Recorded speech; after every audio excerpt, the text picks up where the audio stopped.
Ce journal vous est offert par CET Congo, Société d'ingénierie civile.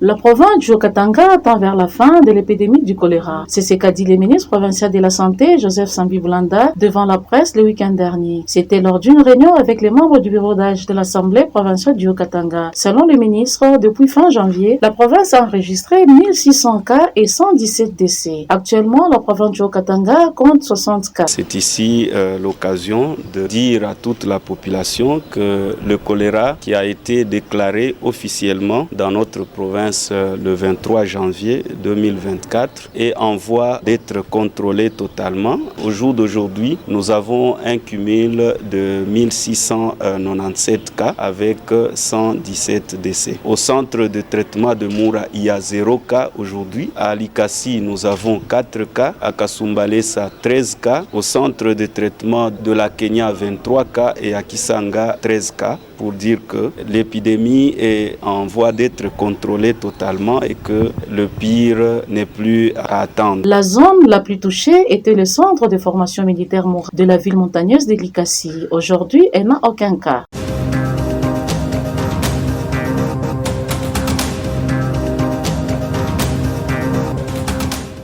Comme vous venez de les suivre, l'épidémie du choléra tend vers la fin dans la province du Haut-Katanga. L'une des causes de cette maladie est l'accès difficile à l'eau potable. C'est l'un des problèmes que connaît la commune Katouba. Joël Moutangala, bourgmestre de cette entité, parle de cette difficulté.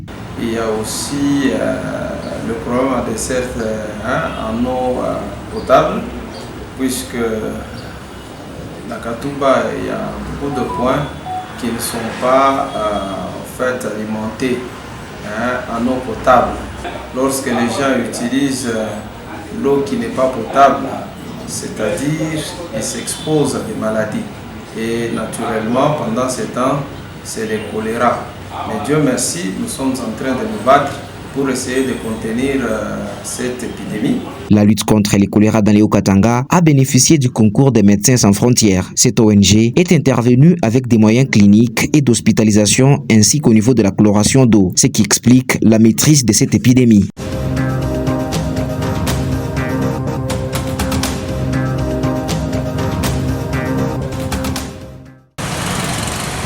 La voirie de la commune Katouba laisse à désirer. Plusieurs routes de cette commune sont délabrées à l'instar de l'avenue des Sports qui est totalement impraticable. Cette situation dérange les usagers. À quelques mètres de là se trouve l'avenue Upemba qui aussi est divisée par deux au niveau de l'arrêt dépôt. La situation est presque la même pour l'avenue de la Digue. Ici, c'est un lac artificiel qui s'est érigé. Les véhicules ne circulent plus, mais les motards font avec. Communément appelé Grand Pays, Katouba a perdu aujourd'hui son éclat.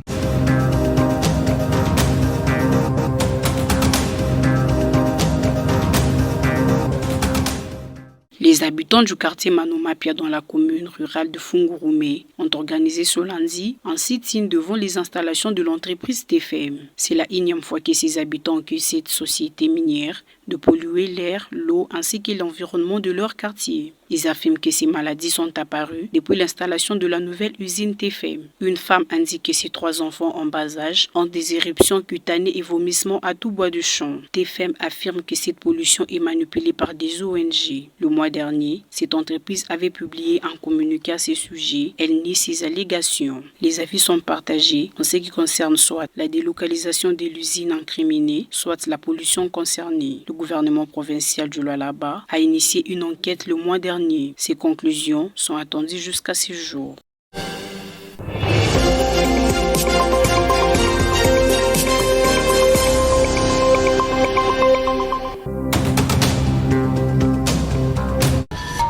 Ce journal vous est offert par CET Congo, Société d'ingénierie civile.